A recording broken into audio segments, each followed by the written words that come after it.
My name is Ron Carrico, and we're at the San Diego Air and Space Museum, and today is September the 30th, 2015, and today I'm interviewing a World War II pilot, P-47 pilot. And why don't you tell us your name, sir? Ralph F. Kling, K-L-I-N-G. And what year were you born? August 27th, 1924. And what did your parents do? My parents moved to California in 1921, I think it was. They're farmers. Farmers. So now 1941, December 7th, 1941, you must have heard about the start of the war, December the 8th, the announcement that the war is going to participate. We heard about the war on December 8th, about 9 o'clock in the morning, when the principal of the school, A.C. Stevens, announced the infamy story. You joined about 2 months afterwards. So were you finished with high school at that point? Yes, Roger and I graduated in June of 42 and then went to University of California in Berkeley. We were going to be engineers, and we lasted maybe a couple of months and realized that everybody's in the service and we must be there too. So you didn't have 2 years of college before you started pilot training? No, went right out of high school actually. So when you joined the Air Corps, were you accepted for pilot training right away? They gave us examinations of some kind in not Fort Ord or someplace, maybe it was Fort Ord, and we qualified for pilot training. Okay. I don't know what we would have done if we hadn't qualified. We really wanted to do that. The only other experience about that, when they sent us someplace in the Midwest, I don't remember the name, and interviewed us individually. They interviewed everybody, but Raj and I, because we were twins, and they made a big deal about, are you sure you being in service with your twin brother and all that bit? And both of us told them the same thing. Well, my twin is much sharper than I am, can handle things better than I can, so if you can only take one of us, take him. And they started laughing, and I found out later he had said the same thing 15 minutes before I did. So went to Florida with Embry-Riddle, actually taught us how to fly in the biplane Stearman, and we lost some guys there, washout guys there, and we went to basic. I don't remember the names of those bases, but we flew BC-13s. And I remember Ray Rodoni, one of the guys in the class, after every flight, you always talked about him. The guy says, if you put the B-13 in a skin with the flaps down, you can't get it out till you roll the flaps up. Of course, the next day we all had to go try that out, see if he's right. And then we got advanced. And what did you fly in advanced? AT-6. P-6, okay. Best plane I think I've ever flown. Okay, so now you graduate. Come home. Let's see the date you graduated. You remember what that was? When you got your wings? Probably, I have no idea. Probably the spring, right? Wouldn't that be the springtime?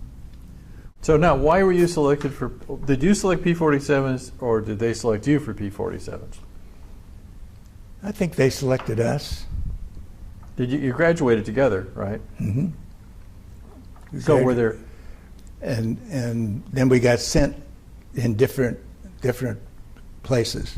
No, but so when the selection of P-47, I mean, they made 15,000 P-47s, and they also made 15,000 P-51s.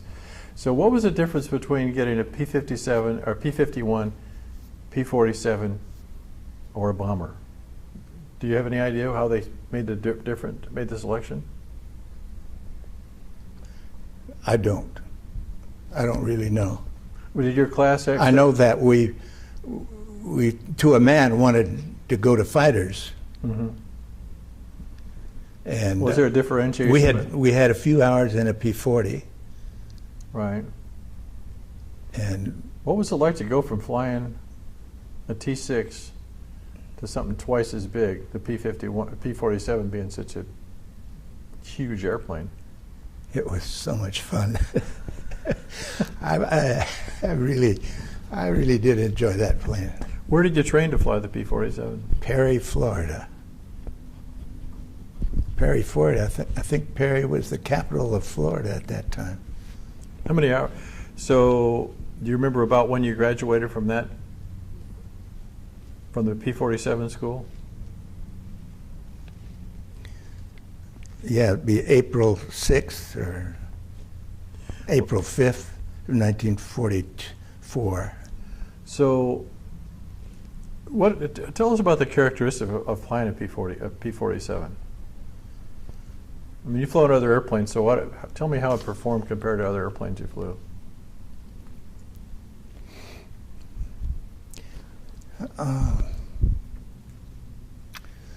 You know, it's hard for me to say that. I'll be more specific. It's a nice big airplane. I mean, a nice big seat, easy to get into. You could run up to that thing, put one foot on the wheel and another foot on the wing, and you're in the cockpit. And it was easy to start. It always ran, and even the training planes that we flew in Perry were ready to go. They seemed to, I don't know, it was just a fun experience. And a lot of horsepower. Yeah. We weren't able to, to do anything that simulated diving, or the only thing that most of us, I think, remember is that they put us in this air pressure chamber and reduce the pressure so that you could get the understanding that at high altitude you better keep your oxygen going or you're going to be in trouble. Now, this airplane was, how much was the torque factor of the engine? When you gassed it, what did it do? Did it? Yeah, it wanted to go to the right, but it's not one that wasn't easily controlled. See, I can't understand. I don't think anybody ever went off the runway in it. See, I can't understand why a P-51 is so sensitive to torque. I mean, if you just jam the power in a P-51, it has a tendency to roll upside down on you. No. Oh yeah, a friend of mine did it and it killed him. So, and then also. I never heard that. Really? Oh yeah, in the training film for the P-51 talks about if you're doing a touch and go, slowly put the power in. Don't just wham it in there or you'll flip it. Holy cow. Yeah, they're very dangerous, and there's a lot of people have been killed.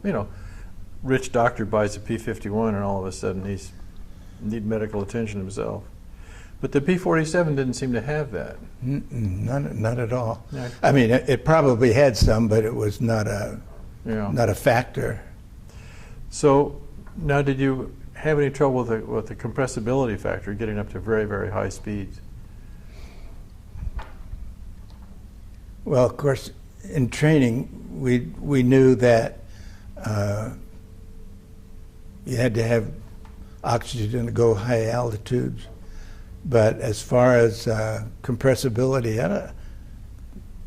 I don't remember discussing it much.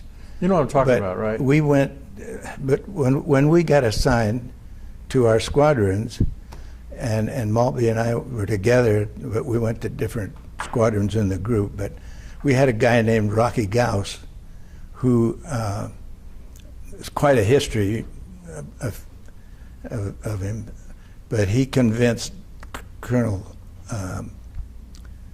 that he could pull that 47 out. He could get it in a dive and he could pull it out. Just a matter of strength, And he'd been a boxer, and the story behind this guy's really amazing. He ended up over in the Philippines and finally got away, get back to the States, spent a year selling war bonds. The night before we go overseas, he goes to Colonel, convinced him that he should go with us, even though he hadn't done any of the training with us. made him a major, and so we were someplace in England waiting for the invasion, for the D-Day, and he convinced Colonel Call he should take that plane up, and he drove. I guess they said he made a whole 17 feet. So he didn't pull it out. He just went. See, another straight P-47, a guy who actually lives up in Vista. His name is Gordon Jackson.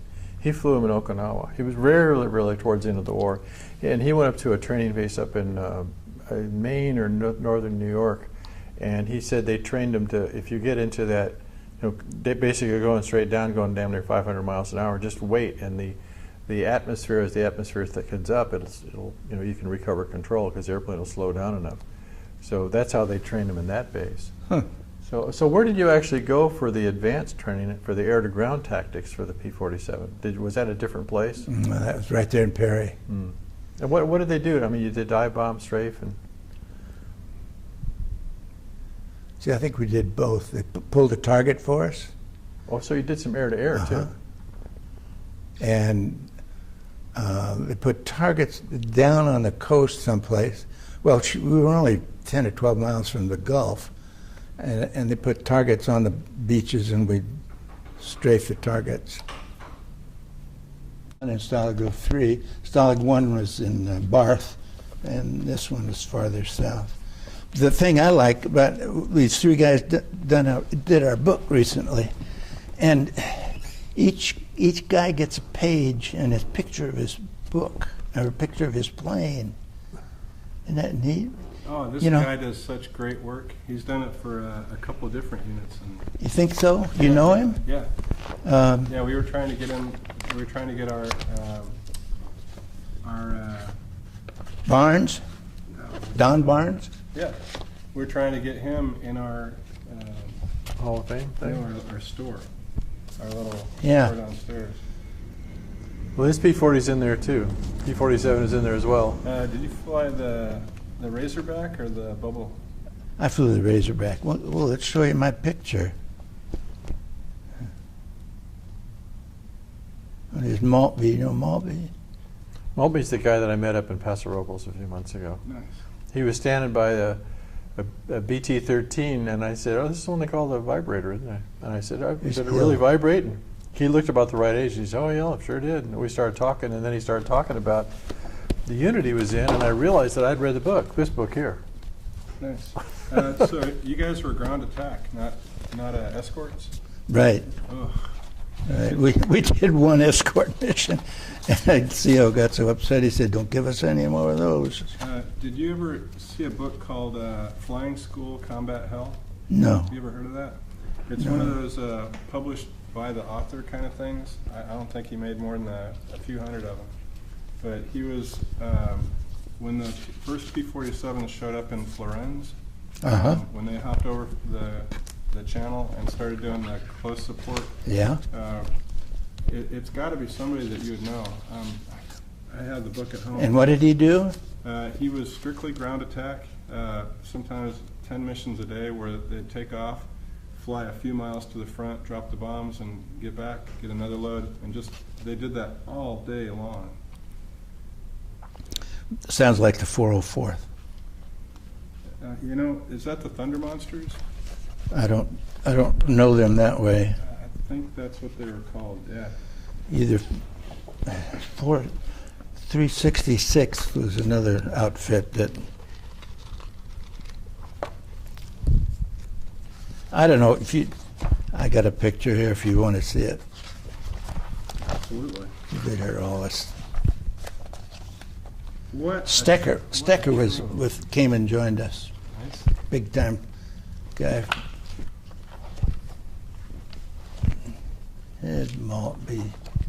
Maltby got knocked down because the plane he hit fell apart in front of him and killed his engine, and he got picked up by some a lady and her daughter, and they took care of him, and he was able to come back. And they weren't going to let him fly because they thought that if he was shot down again, they would the Germans would use those people that helped him. There's my point. But he went all the way to Eisenhower's office to get an okay to come back and fly. I went down to the front lines one time with 3 other guys in a Jeep, and we picked up a motorcycle. It was so funny, you know. We were just driving down there, and these 2 guys popped up and said, "As far as you go, the Germans are about 200 yards down there. I got a gun here. If you want to shoot him, shoot at him, you can." Yeah, we've been here for 2 days. Dang, guys. Was yours the split window in the front? Or Yeah. Did you have the round? Yeah, it was split. How did? Okay, I've only ever seen those in museums. I got to sit in the seat. How do you aim when you have that bar right in front of you? What bar? You don't see it. Really? It's I not could never figure out not how a you problem. could see around that thing to. Yeah, that's why I say what bar. I don't. Nice. Okay. You wouldn't remember. I think because of your bifocal vision, I don't think it'd bother you at all. Because you're focusing up ahead of you, way ahead of you. I don't think there was a bar there. Anyway, Here's all the- look at that plane. There's no bar there. No. Some of them did have this flat panel in the front, but some of the C's and real early D's had actually a split windshield where it came to. Okay, I'll bet you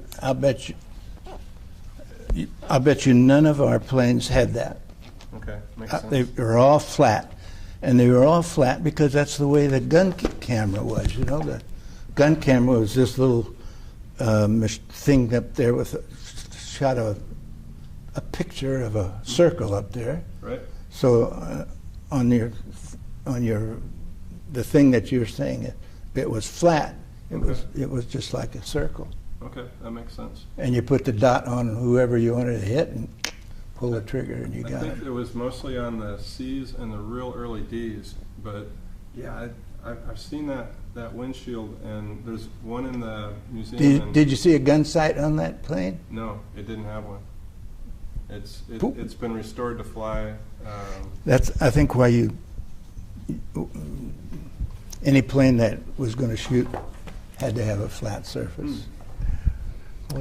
So you got your training done. You trained in air to ground, so you pretty much knew you were going to go into an air to ground role. Earlier, the P-47 had been right. Okay. Earlier, the P-47 had been used for escort. Yes. And I guess when the P-51 came along, I guess the P-47 lost the job as escort. Is that pretty much how it worked? You know, I didn't make those kind of decisions. It wasn't up to you. But you said you did do one escort mission. Yeah. Where was it? What were you escorting, and where to?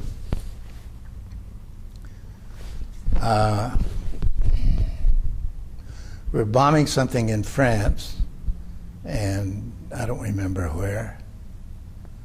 But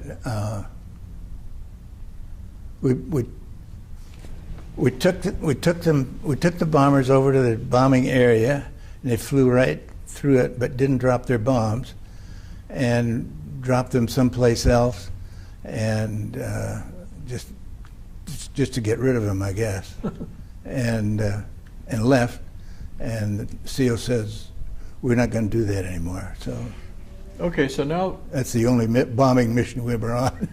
okay, so now you go into your main mission was to go with the Army and support the Army. Wherever the ground forces were. And the first base you were at in England was it Bewley or something like that? Yeah, I have a hard time remembering those kind of things. Do you remember when you got to England? The day? The month. I left New York on April 9th, 1944. Probably took 7 days to get there. So probably the middle of April. So then you had about a month to prepare, or 3 weeks to prepare. And for the D-Day. squadron, the group, the 365th Fighter Group, had been told that you're not going to do escort, you're going to do ground support. And we came as replacement pilots. The group came in early 44. Okay. In early January 44. So they were already in England, and they'd been told this. And so they were practicing bombing, dive bombing.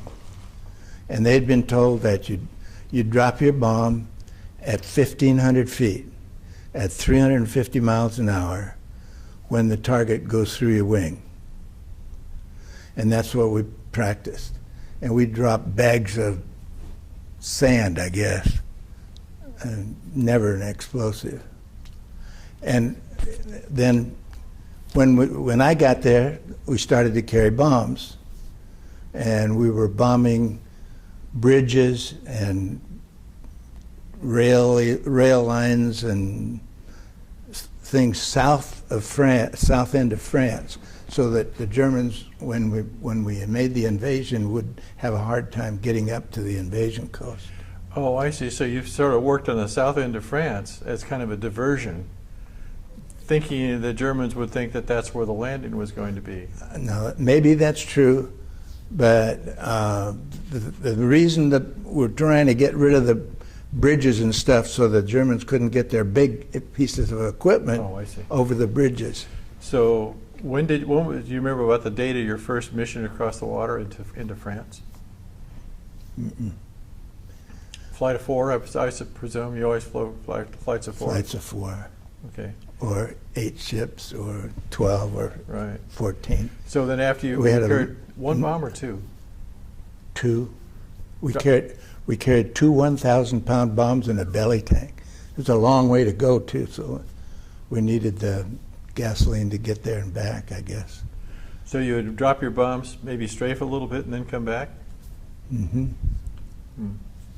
So now you're softening up the south of France, and then was there any kind of a delay before D-Day, trying to get ready for D-Day, or? No, none at all. This has been. I have had to live with this forever, and it really bothers me. We would do these training missions where we go out and drop these bags, and we came back, and we were flying in England, so we would hit the end of the runway and pull that thing up, almost make a loop, and when you're right up here, upside down, you hit the flaps and the wheels, drop them both. They just keep the stick in your belly, and it lands itself. Amazing. So what was the point of that? Just to see if you could do it? Well, I know it'd be just fun. Just fun. So we're coming back from this mission, and I'm flying the wing of the deputy leader, and I want to look good when we hit the runway. So he goes up, and I just wrap mine up real tight. I come down, oh my God, he is close. And I was so obviously I had to go around, otherwise I'd run into him. So instead of pulling up the wheels first, I reached down and dropped the flaps and pulled up the wheels, or pulled up the flaps rather. And as soon as I dropped the flaps, I started to sink a little bit. Oh boy! And Hillman says, "See me as soon as you get on the deck." So I have to wait for 12 ships to come back and do all this. So by the time I get to land, I got my tail between my legs, and they were all in the big room hearing about the invasion, which is going to take place the next day. All right. And the guys are out there putting your plane into a certain spot so you can get the stripes painted. You've got to have them on for tomorrow. So I finally found Hillman, and he said, "Put yourself on leave for 3 days." Oh, jeez. So the next day, D-Day, I don't get to fly. Oh no! God, the worst penalty in the world. So I didn't get to fly. So I thought I had 3 days, so that's what he said, is 3 days. So the next day they forgot about it, and I was on the mission. So it was too much fun. The war's on. Let's go. But he got shot down too, right? Yeah. And you probably spent time with him, didn't you? Yeah, he saved my life. Really? Because, well, I have to make a long story to tell you that part, but they didn't think I was an American when I got to the camp. And Clark, you know who Clark is? Clark was the security officer in Stalag Luft 3. So he brought Hillman in because, I didn't know Hillman was shot down. Did they think you were a stooge? Yeah. Oh. Just the perfect, they really thought the Germans had snuck me in there to find out where the tunnels were. And it just, what happened was, on this mission on the 21st of September, we went out to an area, like we always did, for a bunch of tanks, Patton's tanks. And they had just gotten the hell beat out of them in the morning. And I had flown a mission in the morning. And at that point, we were flying 24 on, 24 off. So you would fly the afternoon and the next morning. And then you had that afternoon and the next morning off. So I had been on a mission in this same area. So we get out there, and the guy wanted, there was a big building, and he wanted, they couldn't get to the building. They think it had gas or bombs or whatever it was bothering them, and would we do something about it? And none of us were carrying bombs, so we were going to strafe it. So by now, I'm a flight leader, element leader. Gained a little reputation because I shot down a plane, so that gives you, markup. So at any rate, I'm the third guy in the flight, and we're supposed to fly in trail and then all turn at the same time and strafe this building. Well, that isn't going to work at all because we're so spread out. If we all turned, only he would hit the target. And so it's going to be this guy and this guy and then this guy, and we're all going in the same spot. So this guy on the ground starts realizing that, hell, he doesn't have to try to just shoot like this and these dummies will fly through it. And that's when he got me. So I flew down there and got hit. So on that mission, and it was an afternoon mission, I told you I'd just flown that same area in the morning. So when we got back to the base, I went in and put my A2 on. I had a T-shirt and my A2, a pair of officer greens and parachute boots, and came down to the flight line to watch everybody go. If you went on a mission and there was a flight going on, almost everybody would be down there waving us on or waiting for another guy on. It would just, geez, there they go. So I went down to do that, and my plane's on the mission, but the guy that was supposed to fly it phoned in sick. So I said, I'll go. So I did have a little bracelet that Irene had given me that had my name and serial number on it, but that didn't do much with Clark. He was, because now by the time I get to the camp, remember, I've been burned to my knees, burned all my head, and I was in a displaced persons camp, and they had a French veterinarian for doctor, and they wrapped my legs up right away with some pink gauze, and it was so amazing. I'm in terrible pain. It burning, just, And I rode a Jeep to get there, German Jeep, sitting in the back seat with a captain over here and a gun and a dog watching me. Jesus Christ.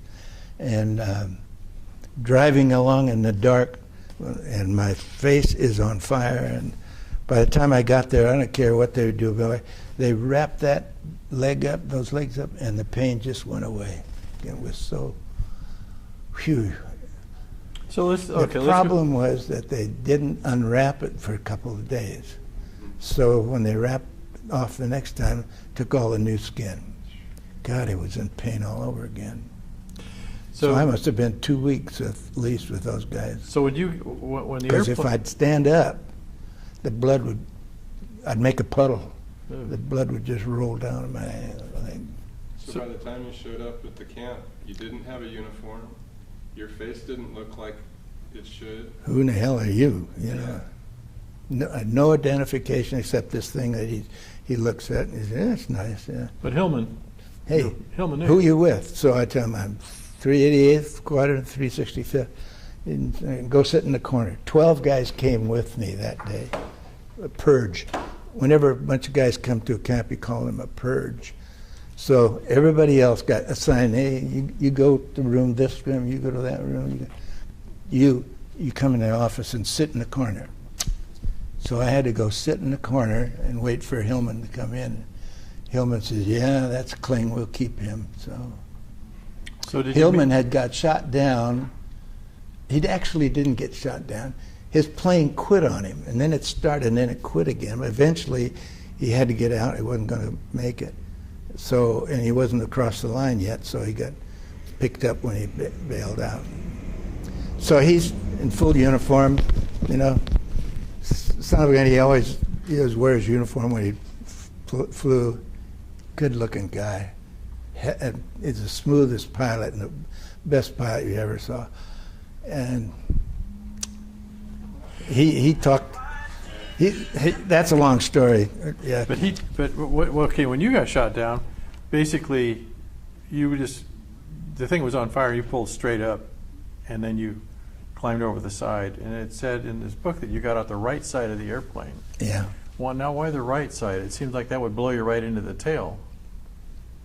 Yeah, well, the tail's back of you. Yeah, I know, but it seemed like it would be more like, because I thought the propeller kind of blew over the tail in the rear, so it seemed like you'd get out on the left side instead. That'd be wrong. That'd be terrible. If you tried to get out this side, you know, the wind is going around like this. Right. So it would pick you up. Oh, yeah. If you go out this side, it would take you right underneath. Yeah, okay, I get it. Okay. I remember, you know, I knew immediately that as soon as the shell hit the plane, I knew I had 10 seconds. In 10 seconds, I think it's going to explode, and it's going to be a ball of flame.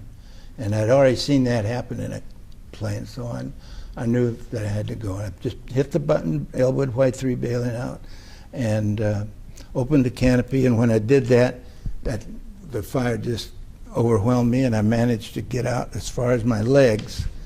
And I asked God to let me go. I got to go home, take care of Irene, and I was free.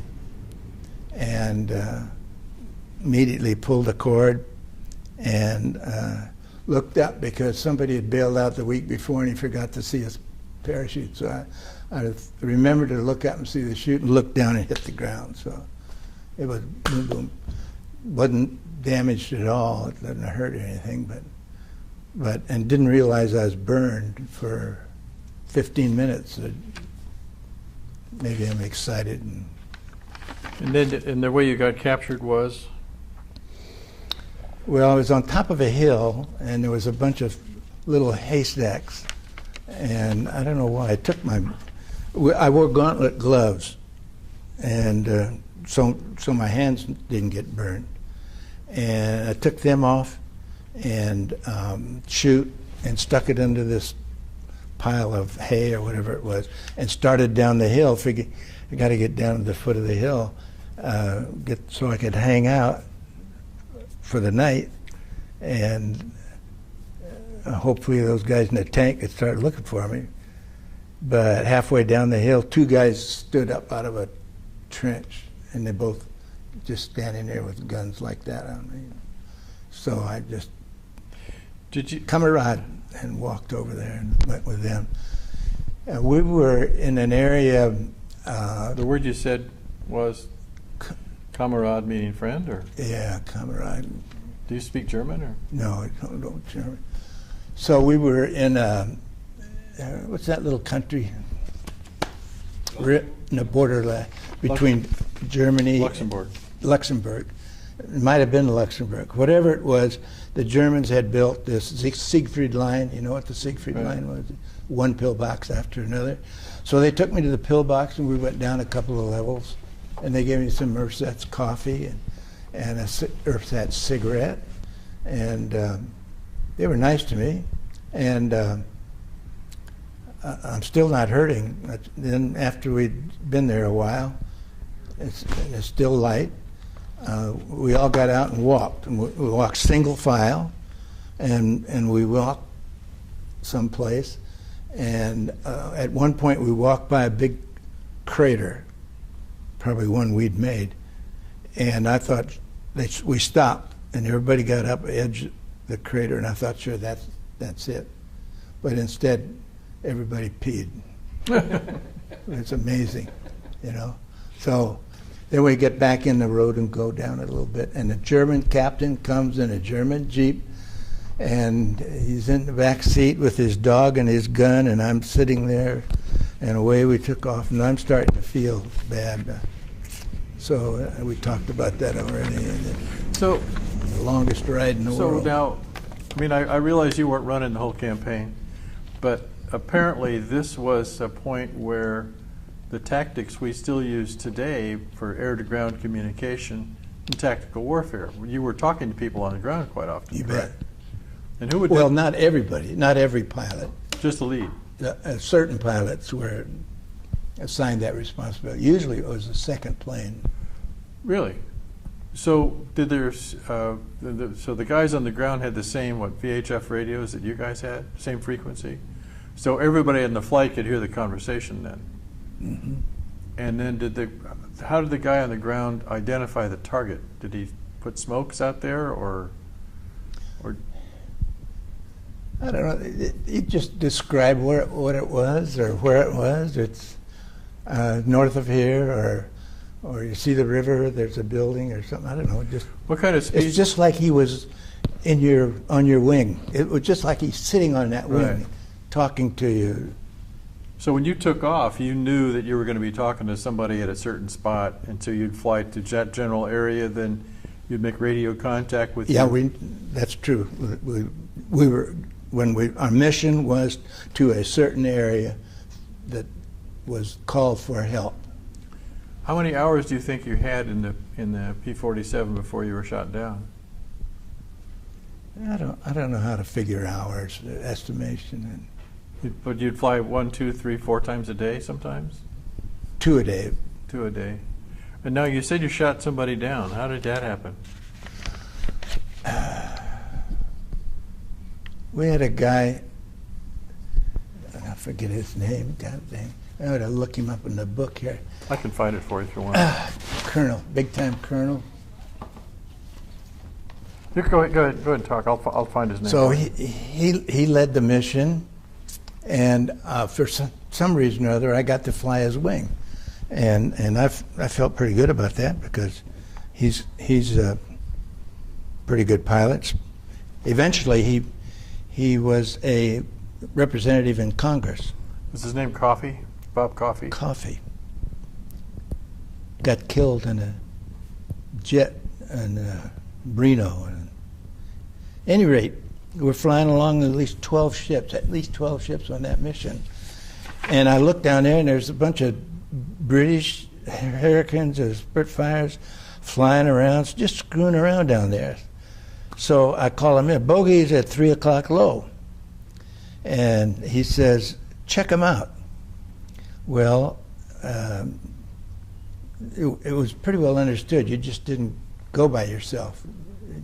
And I'm a wingman. I'm not. If I were an element leader, I'd take my wingman and go. But so he says go, so I go. And we're going. I think we were going to Belgium or someplace. We had a 500-pound bomb on our plane, and we hadn't dropped that many bombs. And I have to tell you about that bombing when we get through with this story. So I dived down there, and God, I couldn't find those planes. I just dived down. I was going to hang on to my bomb because as soon as I recognize them, and then I'll fly back up, and I'd get to drop my bomb. And as I get down there, an ME-109 comes off the deck, and he comes up like this, and I'm going down like this. Boy, we were about 50 feet apart maybe, but I'm looking at him, and he's looking at me. I don't know where he went, and I turned around as quick as I could, and maybe he did, but he was gone. So I'm going to fly back up and join my group, and this time I don't know why I got scared, I guess, that having that bomb and having an enemy fighter. Oh man, I don't want to get caught in a plane with a bomb on my plane, so I dropped the bomb. I hadn't armed it yet anyway. So at any rate, I get up about 5,000 feet, and there's a little bit of haze, put the nose down, and there was a 109 out there in front of me, about 400 yards. And he's just going along. I found out later what his name was, but so I fired a burst of 6 at him, and he was out there in between where the shells cross. So I give it a little bit of rudder and fired a burst of 6, and I think I killed him. Just that, got him on that one. Well, your guns are synchronized for about 350 yards. Turned over. Yeah, he turned over and went down. I went down to the camera and watched him go on the ground, so I got credit for victory. Oh, wow. Wow. So then I joined back up, I guess, and I don't know, I was so excited from then, I don't remember anything. I remember coming back to the base, going into the tent, and sitting down and thinking, well, you finally got this, you killed somebody today. You probably killed a lot of people, but actually did it today. So is that okay? And had to decide that. So that was good. So you did find out the guy's name somehow or another. Yeah, Remy Chenard, I don't know if you know that guy's name. He's a French guy that started writing stories about P-47 pilots. And he looked somehow or another, found out the guy's name, RUHU or something like that. He had 27 victories. So now, you were still, let's see, now, did you ever meet Gabreski? Mm-mm. So. Admired him a lot. Well, he got shot down, on July 20th, 1944. His prop hit the runway. I think he went to Stalag Luft 1, though, in Barth. He was at Barth. Okay. Barth was, had a lot of British. We didn't have a lot of, well, our camp was, the British were all in one camp, but I think in Stalag Luft 1, I think they kind of intermixed with each other. Well, I know that air power was really important in this. Would we have prevailed without the air power? I don't think so. Tell me more. Tell me more about what you were actually doing. Well, geez, we would drop a bomb underneath a tank. We could actually strafe a bunch of men and maybe drop a bomb if you had one. If it was German, it was okay to shoot it. Well, how did you discriminate between a French house and a house that's occupied by Germans? You wouldn't bomb a house. No houses, oh. Well, unless you knew there was somebody in it. Right. You had to have a reason to do that. Were there a lot of civilians around, or are they abandoned? Yes. There were civilians all over the place. Huh? Yeah. So did you actually fly missions into Germany? I got shot down before we got to Germany. Yeah, that's what I thought, yeah. The interesting thing about the trip in France, though, is these hedges. You read about the hedgerows, right? Hedgerows, yeah. They were really big. I mean, it would be maybe half the size. You cut this room in half, and about that tall. Just dirt and rocks and trees had collected until it was like a damn mountain. And remember, the ground forces brought in these great big earth movers and cut holes, and then they had that clicker story, remember? Because the guys were marching along, and they would read their clicker. If they heard a click from the other side, they know it was an American. If they didn't hear the click, it must have been a German. So. What would a 500-pound bomb do to one of those big hedgerows? Or did they try that? Not much, no. Not really? Much. Were you ever very close to a 500-pound that was going off? No. Yeah. I remember saw a lot of them go off, though.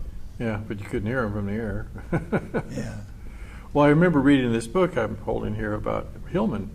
When he got shot down, I guess he spent the night, and there was a big attack out on the road nearby. And when he went out on the road the next morning, the devastation was just unbelievable. You know, from the P-47s, there were dead people and horses and things blowing up all over the place. Yeah. It was awful. Oh, you know. Geez, yeah, we saw a lot of that. But we went home that night and slept in a bed with sheets. So. Did you? That's actually the next one. Where did you stay? Did you have tents that you stayed in, or barracks? Oh, really? They built barracks that fast on these? No, fields? they weren't for us. Somebody else's. Probably German barracks or you went French barracks or something. So how many? There was about 3 or 4 places that the P-47s, your unit flew out of. A7. I think the first one was tents. After the first one we went to France was tents, and after that there was always a building. How long were you at each place, or do you remember? Days, a couple of weeks? Or? I don't remember. Was there much? To be honest, I mean, most fighter pilots have a few drinks at night. Was there alcohol supplied to you guys afterwards? Yeah, beer? yeah. All of us could have a drink whenever you wanted one. Never any. If you knew with the arrangements you had, you'd fly 24 on, 24 off. Every other night you could have a drink. Have a drink or two. Did you ever get to were you ever operating out of the same place with the British? No, not that I remember. Because they do drink, I've heard. I don't think they drink any more than anybody else. I don't know. Say it loudly. If I could ask a question, I know that in my experience, there's a certain element of buck fever the first time you actually see the enemy. When you were flying over the hedgerows and you're flying over the battlefield of Normandy, the first time you saw a tank that you knew was German, do you remember what was going through your mind? What kind of thoughts or emotions you had when you first realized you were looking down at the enemy?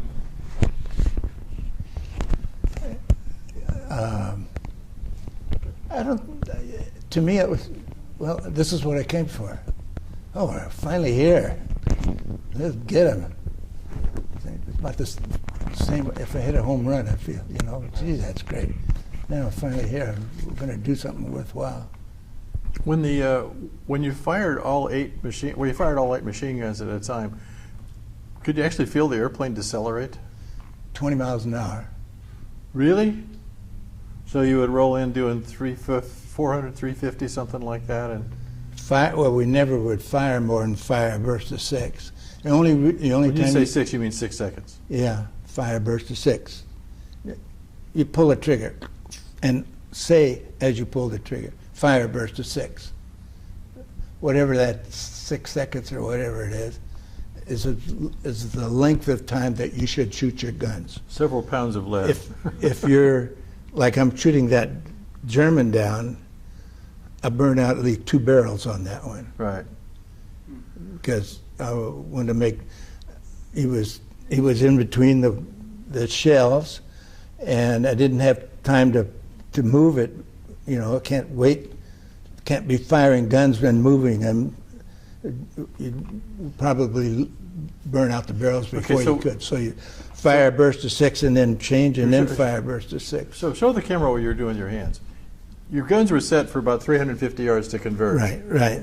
And so he was ahead of that, right? So if he's beneath or in between these 2 gun barrel or shells going, right, he's not getting hit at all. And he could probably see the shells either because they're tracers, right, and that's how I saw him. And so you fire a burst of 6, and so he saw all of a sudden those things going on both sides of him, but he didn't do anything. He just sat there. So I changed the plane, and so only the guns on one side were able to hit him, and the other shows. So the idea was you would actually say to yourself, fire a burst of 6 and let go of the trigger. That was about 2 seconds or so. Oh, interesting. Huh. Yeah. Learned I something. thought everybody did that. Me too. And then, now the Germans referred to the P-47s as Jabos. Yeah, Did you guys know that at the time? sure. How did you know that? I'm not sure. So without the P-47s, It could be we've heard it so much since we come home. yeah. Yeah, you know how that is. I had one guy told me, he says, he's telling me a story. He said, I don't know whether that actually happened to me or somebody else. And he just told me the story, and I don't remember. Yeah. Okay, well, let's talk about the prisoner of war thing. So, first thing I got to ask you, did you ever talk to the famous German interrogator Hans Scharf? Yeah. You did. Where did you see? A couple of times. Where did you see him? He was at Oberursel. Where's my map? Didn't I bring you a map?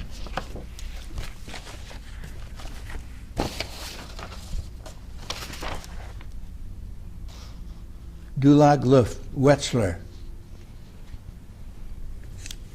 I think that's the one, isn't it? Oh, I don't remember the name. I just remember. I mean, I have a whole thing here. Did you ever see that? So, when I got shot down, and this guy took me, I'm never sure what city I was in, and I was in there for at least 2 weeks, and as soon as I could walk without blood falling, rolling out of my shoes,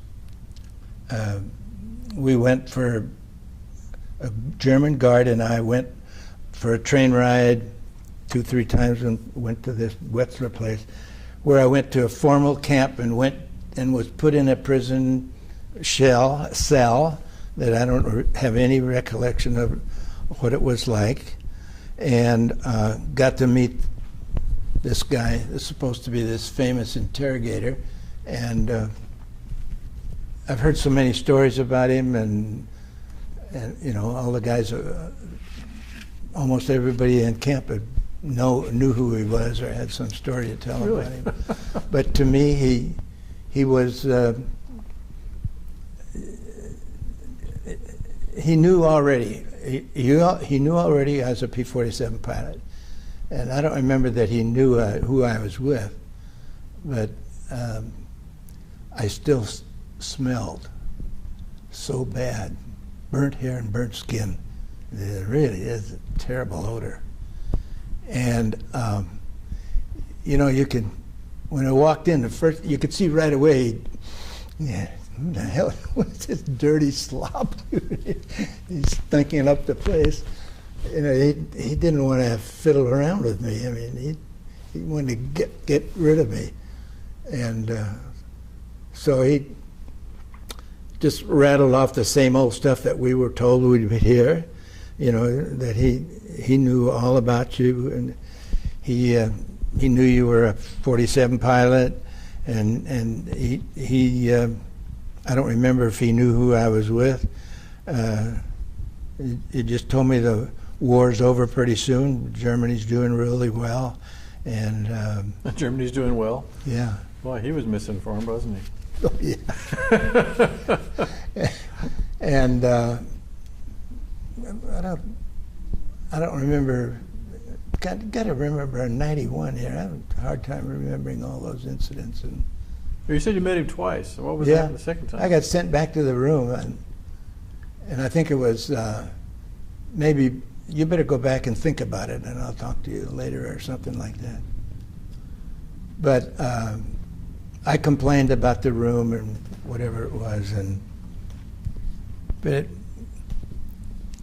Well, that's apparently what he would do. He really would make people comfortable. If people called and complained, he would take care of it for them. I know guys. He took to dinner. Well, first of all, he took him to a place where he could take a bath and shower and get some clean clothes, and then took him to a dinner. Yeah. He's really A pretty nice guy. His son lives in Carlsbad. Yeah, yeah. He's a golf instructor. Hans gave him a copy of every interview he did that Hans Scharf did, that he kept notes on everybody. And John brought it down here. Katrina copied it. Now they can't find it. And now I can't find it? No, they can't find it, but he still got it at home, so he'll bring it back down again. But he apparently, every interview, every person he talked to, and this, what Gordon's looking at right here, is something that was written by him, I think back in the 60s, I think it was when, about his tactics and how he did things. And Yeah. now he knew so much about it. He had articles from the newspaper from home and when they graduated from high school and all that. And You know, he came to the States and the war was over. Yep. Lived up in San Mateo area, I think, and was very Tehachapi, he lived in Tehachapi. and helped build some kind of a church glass No, frame. he did mosaics. He has things mosaics, in Epcot Center. He worked for the Disney company. Yeah, Uh, game, wasn't it? yeah. But everybody talks about the war, and nobody realizes there were two kinds of wars, really. There was the ground war and the air war. The guys on the ground, you know, living in mud and rain and slop, and if we're taking a prisoner, they lived in a tent, maybe 300 guys in a tent, and where do you sleep? And Well, that was the point I was making. We hear about, you know, being the Air Museum, we hear about aviation, you know, and we hear about the bomber guys and the fighter pilot guys. But to a large extent, the people that really won the war were the guys that were the air to mud guys like you. and the guys on the ground. Well, of course, them, but I mean, you were supporting them because you were basically the airborne artillery for the Army. Yeah, the big guys were back there getting rid of the gasoline, you know, bombing that stuff and bombing their manufacturing areas. And So your last P-47 flight was in September 1944. right. And now let's move forward to, well, let's see.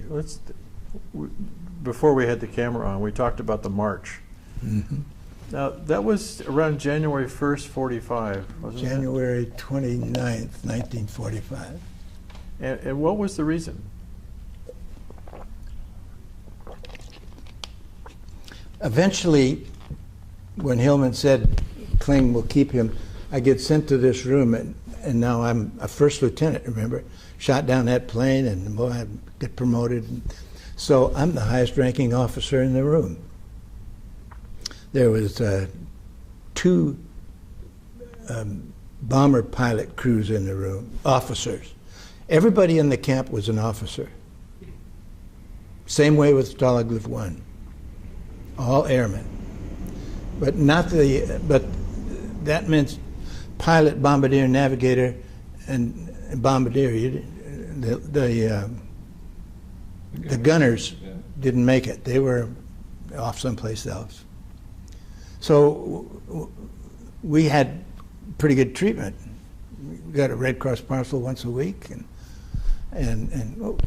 so I'm a room commander. So you've been a prisoner for about 3 months. Highest ranking guy in the room. Yeah. Okay.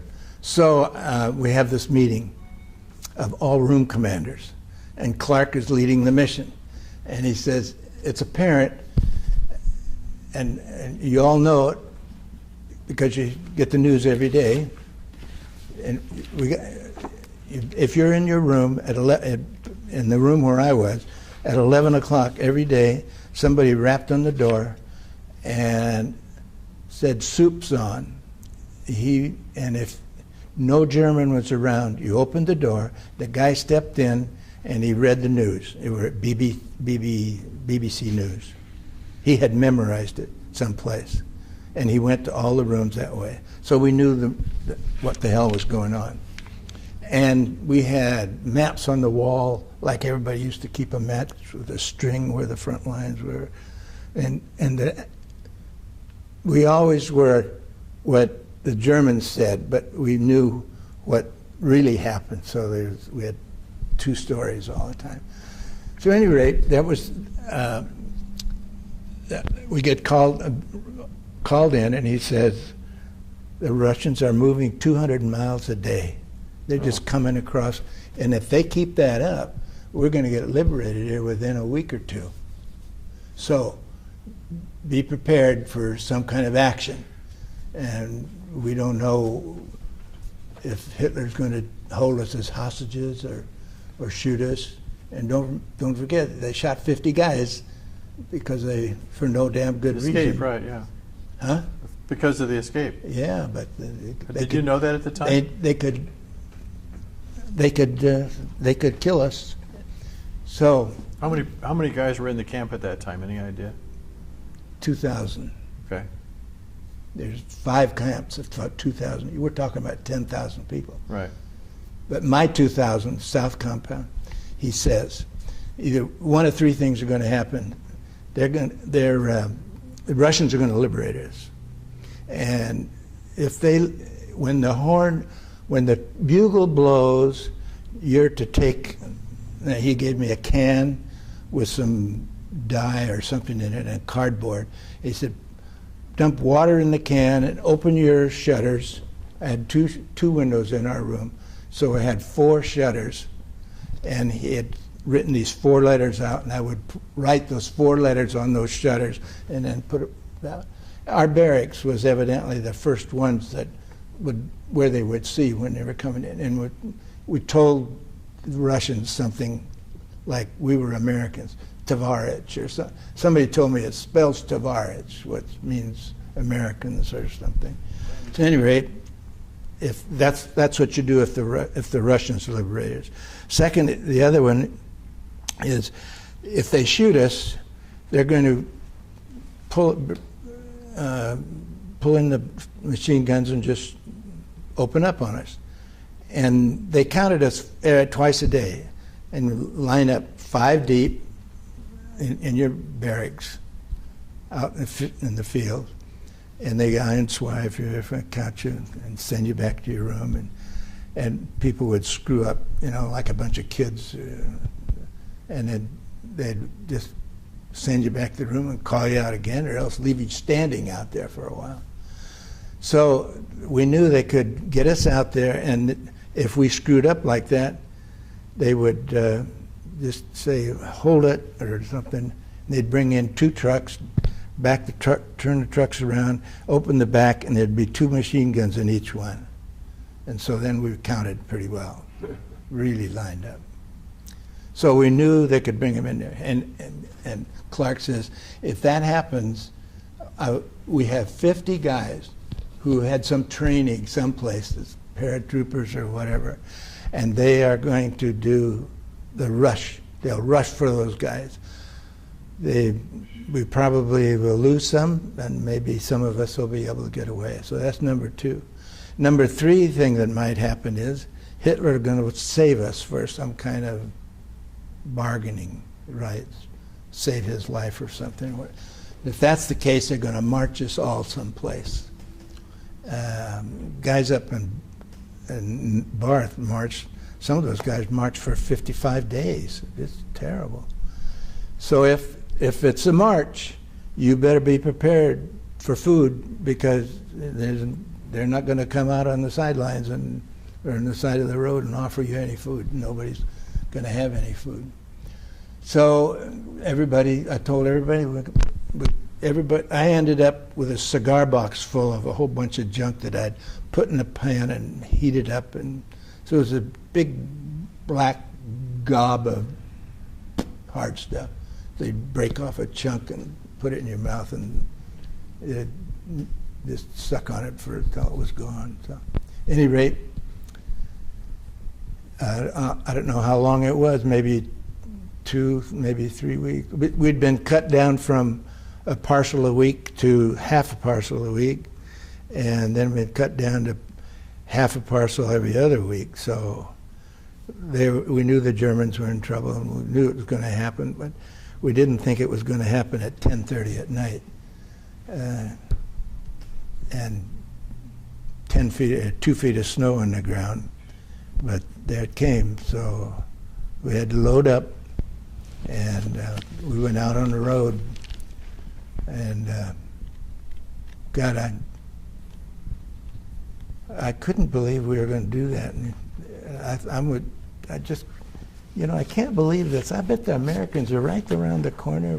We're just going to In fact, when we left the camp, I have a younger brother, not yet in the service, and I had picked up one of the baseball gloves that the YMCA or whoever had sent this stuff in, and I take this home for Dwayne, and I tuck it in my bag. I just figured I was going to get it picked up. The war's going to be over, but Jesus. So it went on for 4 days and 4 nights. It was one hell of a march. You say it was January 29th, 45, and then you marched to February the 3rd or so, and then you arrived where? A little town called Spremberg, and they had a basketball pavilion that looked like a huge building with bleachers that could seat a lot of people. And they ran us in there and gave us a bowl of sauerkraut and a spoon. It was the best damn sauerkraut you ever. I was thinking that. I bet that tasted pretty good. God, it was so good. So, Jeez. so you had basically a parade of a couple thousand guys marching down the road. Did you go during the day as well? Day and night, yeah. Day and night. And did people die along the way? And if so, Didn't lose a soul. From your camp, you didn't lose anybody. Those 2,000 of us made it, yeah. The Wow. South compound all made it. Wow. Now, I don't know if anybody else didn't make it. Was there snow on the ground the whole time? No. No, by the time we got to Spremberg, the rain or the snow had either melted or... So now when you're in the camp, I mean, you showed us some pictures here. When you're actually in the first camp you were in, besides being a prisoner, it wasn't all that bad. Mm-mm. Not at all. I made a mistake there and didn't realize it for years, but my legs were still really bothering me when I got there. If I stood up a lot, it would bleed, and so I was not very active, is what I'm trying to say. The things that went on in the camp were all done on the circuit. You know what the circuit is? No, you wouldn't know. Okay, you know what the camp looked like. Where's the black book? There's those fences.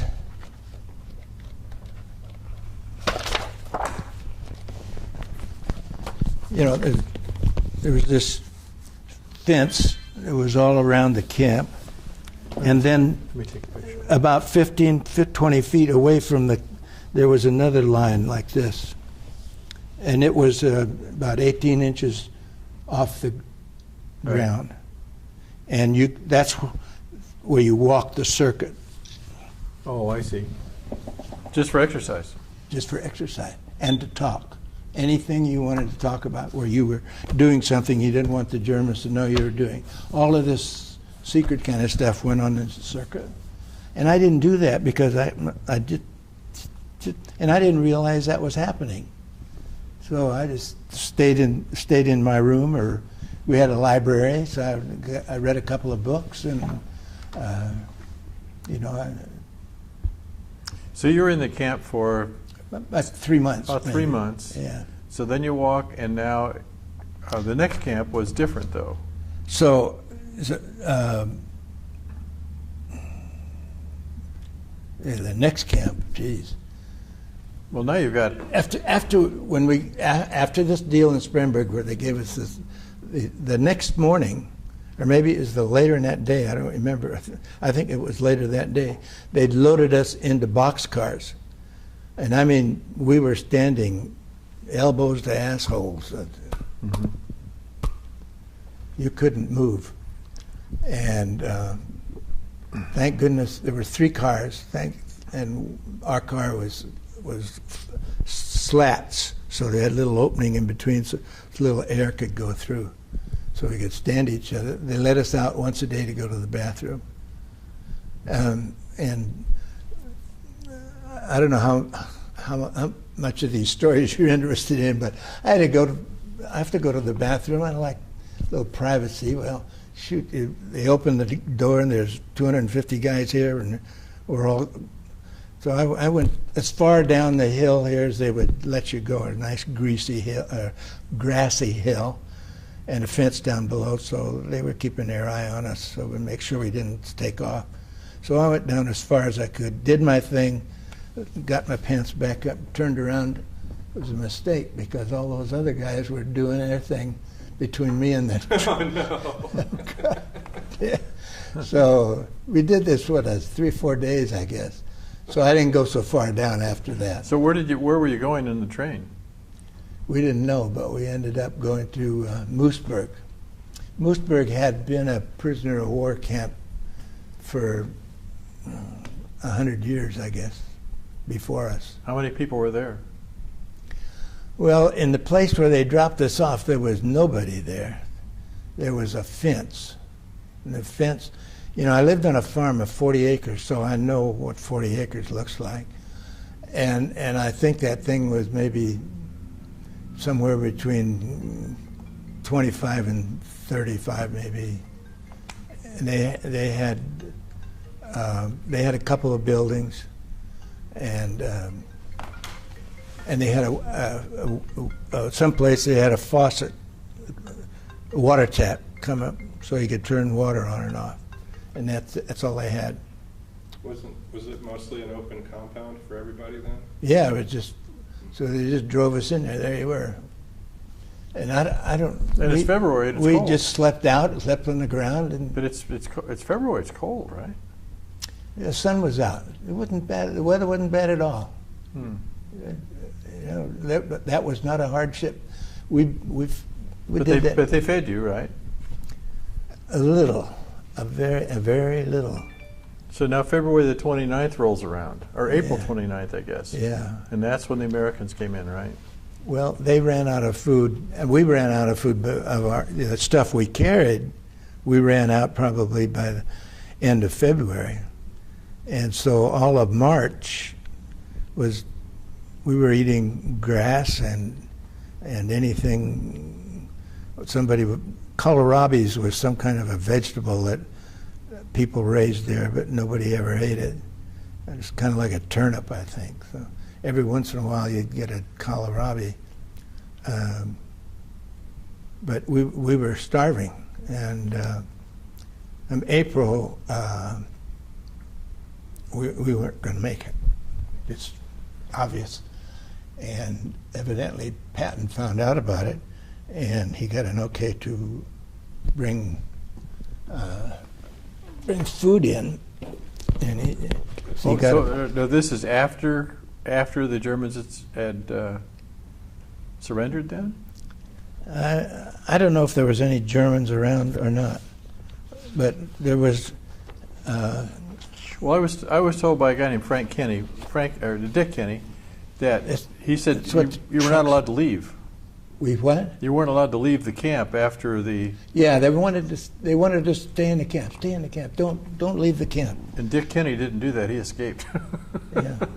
He took off. Well, did he take off before Patton got here? No, he waited. He said he was there. He said his story was, this guy lives in Coronado. His story was that when the Americans first got there, they fed you all.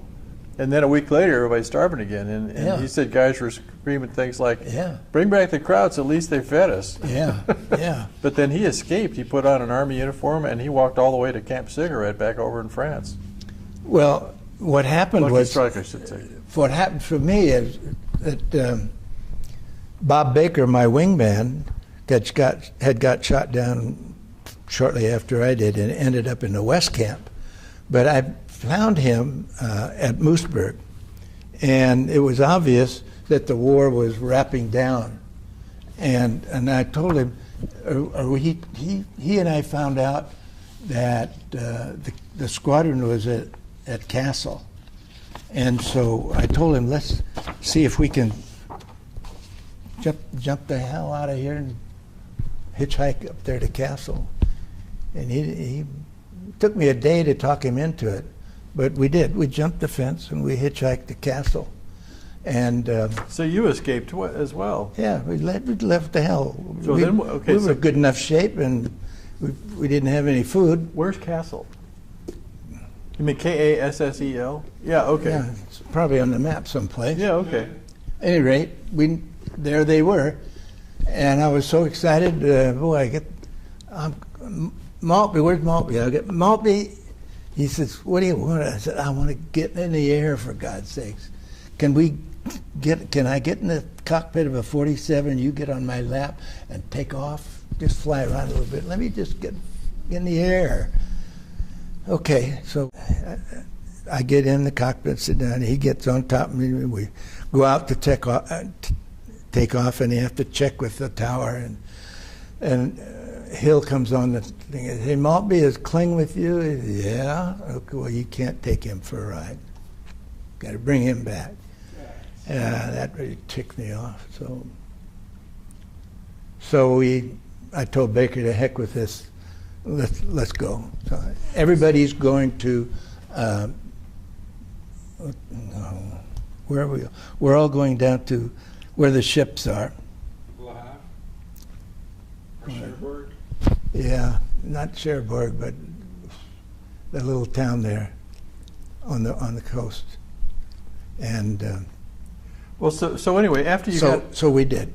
So when you got out of the prisoner war camp, you went to Kassel, and somehow you knew that's where your unit was. Mm-hmm. So what'd you do? Just walk onto the base and say, "Hey, Archie, I'm here," kind of deal.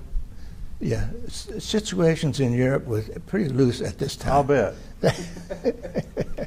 You could just about do anything you wanted. What did you have for a uniform when you left the camp?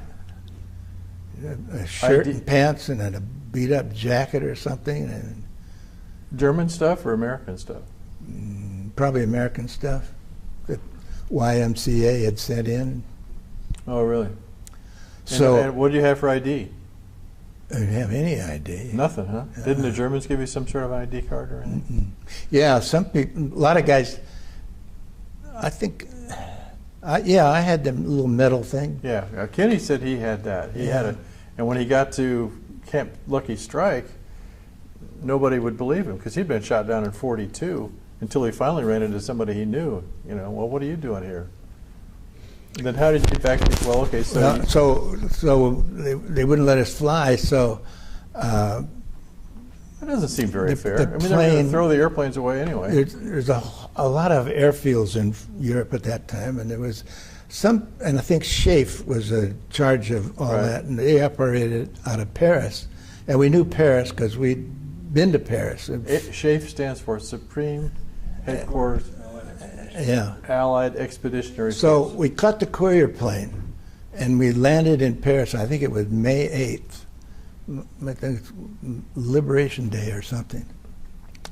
It was a total uproar. God Almighty, everybody is excited. And we get into town, and the Grand Hotel had been taken over by the military. So if you are unassigned and unattached, you sign in. You get a room, and you get a well. First of all, you sign in, and they register you, and they send you downstairs.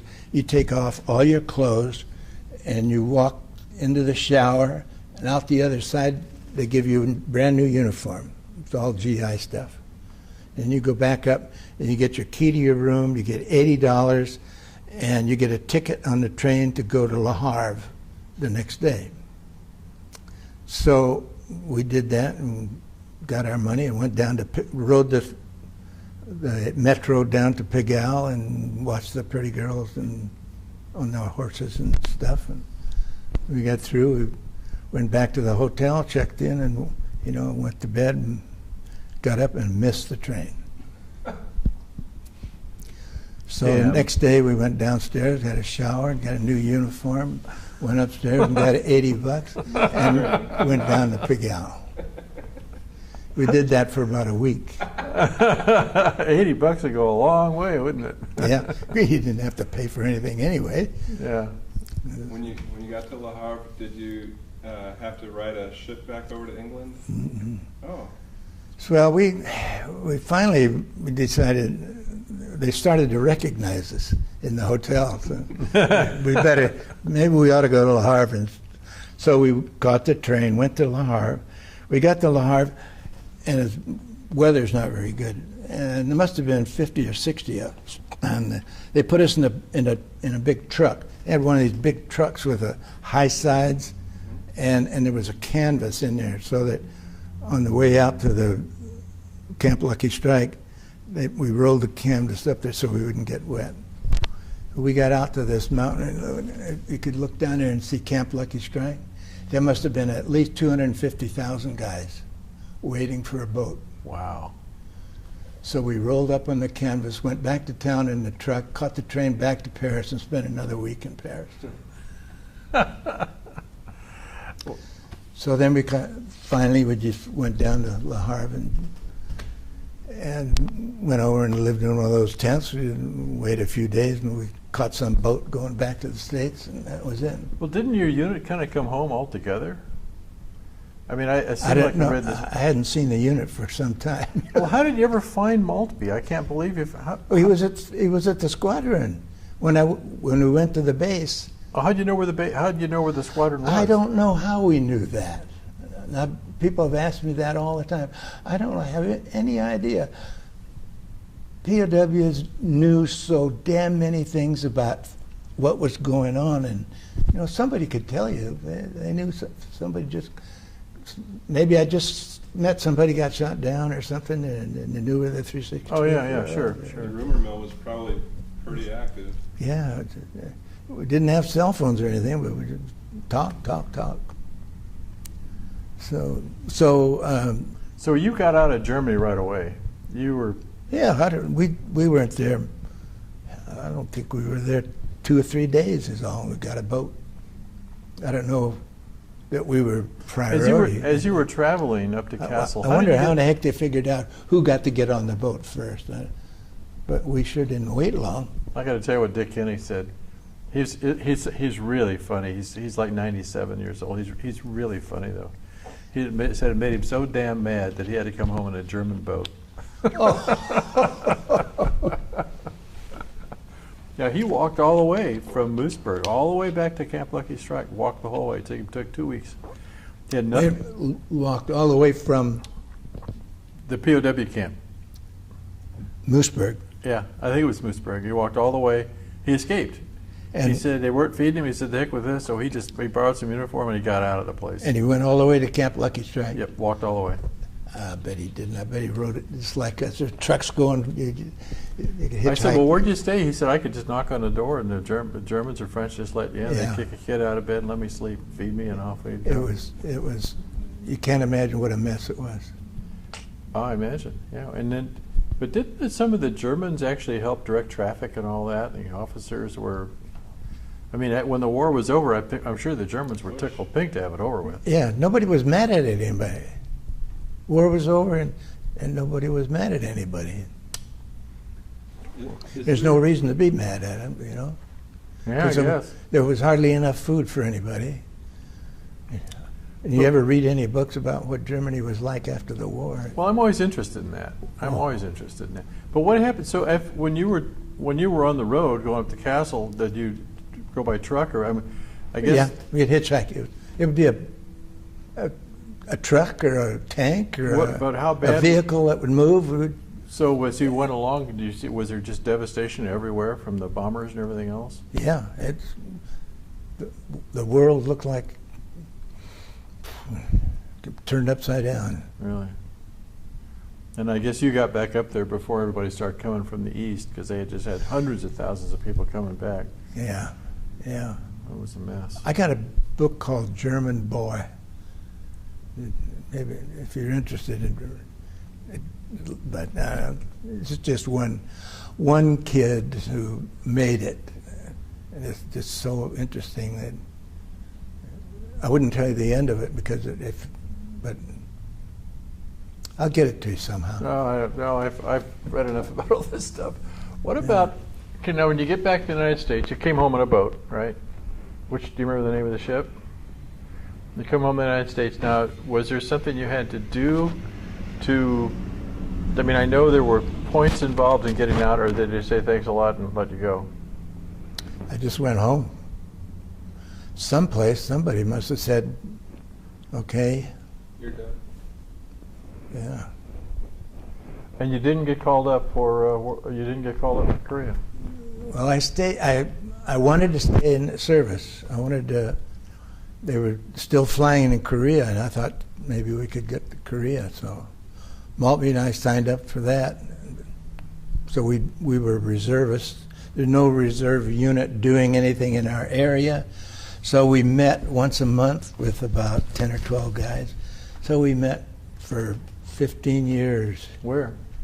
San Jose, California. Yeah, he lives up there somewhere, doesn't he? Pardon? I say he lives up there somewhere. Maltby went to USC and became a pharmacist, and I went to San Jose State and became a teacher, and for 15 years, and then. To you that went through your mind, that you thought about back then?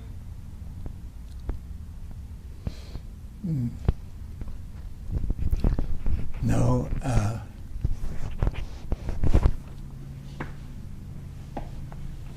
I always kind of wondered, I didn't get a new plane.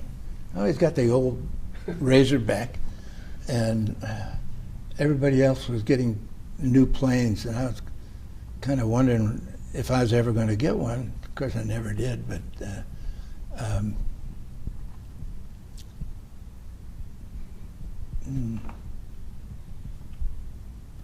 yeah, I'll try to.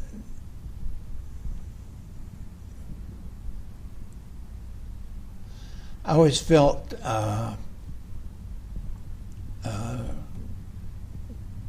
concerned about the relationships between people, and I flew a couple of missions that were really kind of scary. Can I tell you about one? Sure. If we got time to do that. I forget where we were going, but it was a 4-ship mission, and Murphy was leading it, and I'm flying his wing, and there was a guy here named Weimer, and his wingman was a guy named Esky. Esky was a real Eskimo who had joined the Air Force somehow or another. Nice. He was a pilot guy that, if you look through the history of our book, he was in several mishaps. But at any rate, I don't know. I think we were going to go to. I think there was 4 other ships someplace else. I think we were going to go to Belgium and escort some B-26s someplace, and it's probably in that mission someplace. But the weather was bad. We should never have gotten off the ground. There's just enough light to get off the ground, and when the 4 of us joined up and were climbing through the clouds, really heavy clouds, and so I'm flying Murphy's wing, and I'm tucked in there pretty good. So is this guy, so is Esky. And when we cleared up, Murphy should have known this, I think, but as we broke through the clouds, the sun was right here. Right in this guy's eyes and Esky's eyes. Esky pulled right up under him, and he was a ball of flame. Just a huge ball of flame. And Esky, and he went in the clouds. And Esky turned over, upside down, and all his propeller blades were all bent back over his cowling, and he was gone. And so Murphy's still going along, and he must have seen that, obviously. And we just went straight ahead for about maybe 5 minutes, and finally he said, "Let's go home." And of course I'm ready to go anyway. What the hell? What kind of helper we could be. So we went back and landed, and I think he caught hell for that. I'm not sure, because. Well, the names they have in here in the book. At any rate, they have names in the book here. Esky got out of the plane okay, but hit his leg on the rudder, and he landed in the North Sea, a quarter of a mile from a British hospital ship, which came over and picked him up, got him on his feet, and on the way. They have different names in here. The only trouble is they didn't realize that one of the blood vessels in his leg didn't get healed properly, and so gangrene set in, and he lost his leg at the knee. So he got back to the States and went back to Alaska and had a couple of experiences there. Ended up working for the VA, and he came back to the main states for some reason or other, and he spent some time in San Francisco and felt sick and went to Letterman Hospital and passed away at the hospital. So. It says here the name of the guy that was killed was Morris A. Weiner. Weiner. And Weiner had just come back from a 30-day leave. Second lieutenant. Because he had been sent home on kind of a, I don't know, some paternity leave or something. Not paternity, but family. His mom and dad, he's the only son, his mom and dad lived in a farm in Iowa, I think it was. And it was kind of a mound, and the mailbox was a quarter of a mile down the road. And so the father had gone down to get the mail and never came back. And so word came to him, hey, your dad disappeared. And so that's why they sent him home, to see if he could see him. So I don't remember that I ever heard it. He came back and the next day we're flying missions again. And we never did hear from him. How did he make out what happened to your dad or anything? It says the other guy lost him in that terrible accident. It said the other guy's name was Guest. Yeah, Exie. So Guest is his last name.